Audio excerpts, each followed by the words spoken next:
Você pode pensar sobre o que você fez de errado ou de forma insuficiente que levou ao colapso do seu plano. Certo. Então essa é a primeira investigação. Eu fiz alguns sacrifícios. Eu tentei trazer à tona uma forma particular do futuro. Não aconteceu. Certo. Por quê? Bem, o mundo está contra mim e o cosmos é mau e não existe Deus. E eu estou amargo e cínico. Essa é uma explicação potencial. Certo. Pobre de mim. E eu não estou tentando ser frívolo sobre isso, porque às vezes os sonhos das pessoas são bastante realistas e eles ainda falham catastroficamente. Pode ser brutal. Talvez você realmente tenha tomado muitas boas decisões e de repente adoeceu, ou alguém da sua família o fez, e tudo foi para o inferno. Não precisa ser porque você fez algo extremamente tolo que você falhou. Isso está embutido na estrutura do mundo, mas não importa. Você também pode se retrair e pode dizer algo como: tudo bem, eu preciso reestruturar minha concepção de estratégia, mas também potencialmente minha concepção de objetivo. Talvez eu esteja olhando no lugar errado. Talvez eu tenha que olhar em outro lugar, e você pode se abrir para uma revelação. Então, há uma declaração do Evangelho que é muito relevante para isso. Então Cristo diz aos seus seguidores que se eles baterem, a porta se abrirá. Se eles pedirem, eles receberão, e se eles procurarem, eles encontrarão. E isso soa mágico. Soa como o tipo de coisa que os novos ateus fariam um dia de campo. Mas essa não é uma interpretação sábia dessa afirmação. A interpretação correta é algo mais como um reconhecimento de como o pensamento funciona. Então imagine que seus planos não deram certo. Agora você se senta e diz a si mesmo: eu gostaria de saber. Mesmo que o mundo estivesse conspirando contra mim e meu fracasso fosse 95% culpa de ocorrências externas e outras pessoas, o que eu fiz que não foi tão bom quanto poderia ter sido? E onde eu falhei em olhar de modo que a probabilidade do meu fracasso fosse maior? Agora, para fazer essa pergunta, você tem que querer a resposta. É isso que significa bater ou perguntar ou procurar. Não é brincadeira. É como você tem que querer saber. E é uma coisa muito dolorosa de fazer. Já imaginou desvendar os segredos das maiores mentes do mundo sem nenhum esforço? Pode parecer incrível, mas agora é uma realidade. Com o nosso kit de 100 livros resumidos que inclui audiobooks e PDFs das partes mais valiosas, o aprendizado se tornou mais acessível do que nunca. Não perca essa oportunidade. Garanta o seu kit clicando no primeiro link da descrição. Porque especialmente se você deu tudo de si na medida do possível, e você tem motivo para estar amargo, você vai estar procurando pelos erros que ainda cometeu. E descobrir seus próprios erros é sempre extremamente doloroso, certo? Especialmente se são erros dos quais você está apaixonado. E então você tem que estar disposto a se despir. Isso é o que significa humildade, fundamentalmente. Mas a vantagem é por isso que é tão útil ouvir as pessoas. Você pode descobrir onde você é estúpido, e então você poderia parar de ser estúpido. E então, uma das razões pelas quais você confessa seus pecados, digamos, é porque você quer descobrir onde você é insuficiente. Agora é doloroso.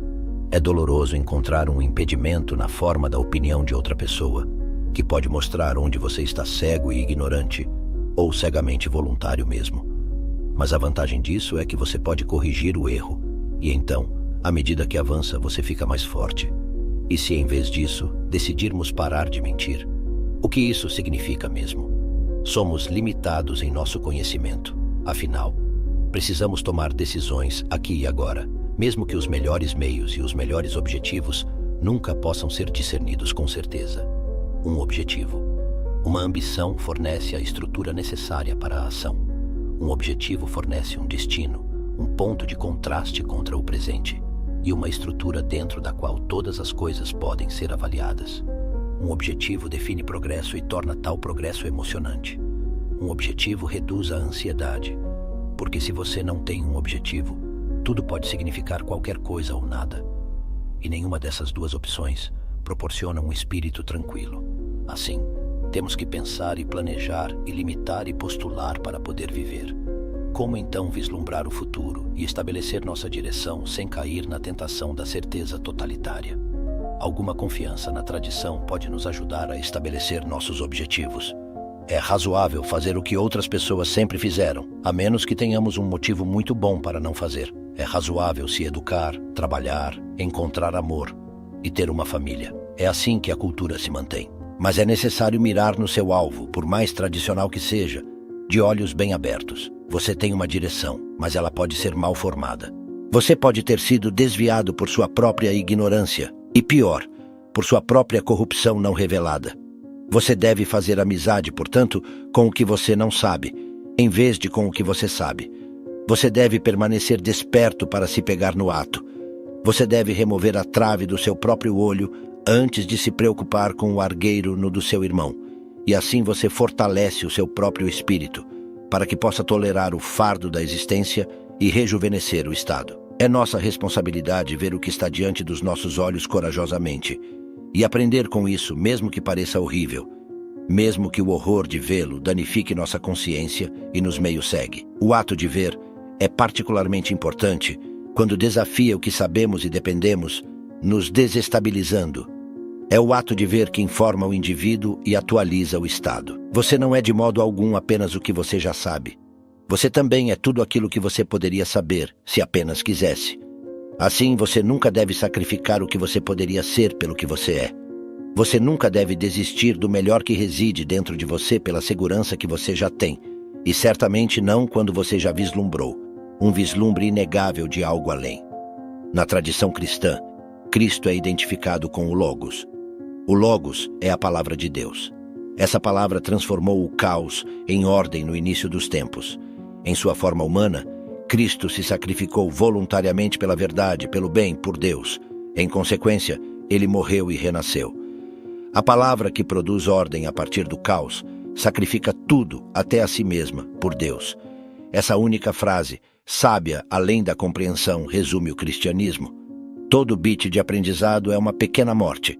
Todo bit de nova informação desafia uma concepção anterior, forçando-a a se dissolver em caos antes de poder renascer como algo melhor. Às vezes, tais mortes praticamente nos destroem. Nesses casos, podemos nunca nos recuperar. Ou, se o fizermos, mudamos muito. Um bom amigo meu descobriu que sua esposa de décadas estava tendo um caso. Ele não viu isso chegar. Isso o mergulhou em uma profunda depressão. Ele desceu ao submundo. Ele me disse em um momento: eu sempre pensei que as pessoas que estavam deprimidas deveriam apenas se reerguer. Eu não tinha ideia do que estava falando. Eventualmente, ele retornou das profundezas. Em muitos aspectos, ele é um novo homem, e talvez um homem mais sábio e melhor. Ele perdeu 18 quilos. Ele correu uma maratona. Ele viajou para a África e escalou o Monte Kilimanjaro. Defina suas ambições, mesmo que você esteja incerto sobre o que elas deveriam ser. As melhores ambições têm a ver com o desenvolvimento do caráter e habilidade, em vez de status e poder. Status você pode perder. Você carrega o caráter com você onde quer que vá, e ele permite que você prevaleça contra a adversidade. Sabendo disso, amarre uma corda a uma pedra, pegue a grande pedra, jogue-a à sua frente e puxe-se em direção a ela. Observe e veja enquanto você avança. Articule sua experiência tão clara e cuidadosamente para si mesmo e para os outros quanto puder. Dessa maneira, você aprenderá a proceder de forma mais eficaz e eficiente em direção ao seu objetivo. E enquanto estiver fazendo isso, não minta, especialmente para si mesmo. Se você prestar atenção ao que faz e diz, pode aprender a sentir um estado de divisão interna e fraqueza quando está se comportando mal e falando errado. É uma sensação corporal, não um pensamento. Eu experimento uma sensação interna de afundamento e divisão, em vez de solidez e força. Quando estou imprudente com meus atos e palavras, parece estar centrado no meu plexo solar, onde reside um grande nó de tecido nervoso. Aprendi a reconhecer quando estava mentindo. De fato, ao perceber esse afundamento e divisão, e depois inferir a presença de uma mentira, muitas vezes levei um bom tempo para desenterrar a decepção. Às vezes eu usava palavras para aparência. Às vezes eu tentava disfarçar minha própria verdadeira ignorância sobre o assunto em questão. Às vezes eu usava as palavras de outros para evitar a responsabilidade de pensar por mim mesmo. Se você prestar atenção quando está procurando algo, você se moverá em direção ao seu objetivo. Mais importante, porém, você adquirirá a informação que permite que seu próprio objetivo se transforme. Um totalitário nunca pergunta: e se minha ambição atual estiver errada? Ele trata, em vez disso, como absoluto. Ela se torna seu Deus. Para todos os efeitos, constitui seu valor mais alto. Regula seus estados emocionais e motivacionais e determina seus pensamentos. Todas as pessoas servem à sua ambição dessa maneira. Não existem ateus. Existem apenas pessoas que sabem e não sabem qual Deus servem. Se você inclinar tudo totalmente, cegamente e voluntariamente em direção à obtenção de um objetivo, e apenas esse objetivo, você nunca será capaz de descobrir se outro objetivo serviria melhor a você e ao mundo. É isso que você sacrifica se não disser a verdade. Se em vez disso disser a verdade, seus valores se transformam conforme você progride. Se você permitir que seja informado pela realidade que se manifesta à medida que luta para avançar, suas noções sobre o que é importante mudarão. Você se reorientará, às vezes gradualmente e às vezes repentina e radicalmente. O ideal supremo também é o juiz supremo, porque o ideal supremo é algo em relação ao qual você fica muito aquém. E isso pode ser tão doloroso que você mal consegue suportar. Mas então, o que você faz é duas coisas, suponho. É você baixar o ideal e você aumentar sua estimativa de seu potencial. E o que quero dizer com baixar o ideal? Bem, se você está se comparando a alguém ou mesmo a um futuro eu, e a lacuna é tão dolorosa que te paralisa, então você criou um dragão que você não tem as ferramentas para dominar. E então o que você tem que fazer é você tem que dimensionar o dragão para um tamanho que você esteja disposto a se mover em direção, por menor que seja. Agora, se você está aqui, e seu ideal está aqui, e essa lacuna é insuportável, então você reduz a lacuna e você reduz a lacuna. E você vai ter que fazer isso de qualquer maneira, porque você não vai se mover de onde você está para perfeito em um único salto, certo? Vai haver etapas incrementais. Então você tem que preencher essa hierarquia de progressão com uma representação de alta resolução suficiente para que você possa começar a se mover para a frente. E então você deve ser fortalecido. Há outro comentário do Evangelho que é muito interessante. Tem a ver, é chamado de princípio de Mateus. E o princípio de Mateus é para aqueles que têm tudo, mais será dado, e daqueles que não têm nada, tudo será tirado. Agora é brutal porque implica que a realidade funciona assim. Quando você está subindo, você vai assim. E isso é bem legal. Isso é muito melhor do que isso. Mas quando você está descendo, você vai assim, certo? É como ladeira abaixo, penhasco abaixo. Ok, então você quer evitar o caminho ladeira abaixo. Bem, se o caminho ladeira acima é assim, que é como exponencial, digamos, ou geométrico, então o que isso significa é que não importa o quão grandes sejam os primeiros passos que você toma ladeira acima, mesmo que sejam triviais, mesmo que sejam vergonhosos em seu tamanho, porque você é tão inútil. Se você for disciplinado nisso, você acelerará extraordinariamente rápido. E essa é a boa notícia, você poderia dizer. É que você pode dar passos muito pequenos, até mesmo aqueles que possam ser vergonhosos em seu tamanho. E você tem que admitir isso para si mesmo. Mas uma vez que você coloca a bola para rolar, ela não rola de forma linear, ela rola de forma geométrica. E isso é realmente bom saber porque pode tirar o peso da realização de sua própria estupidez.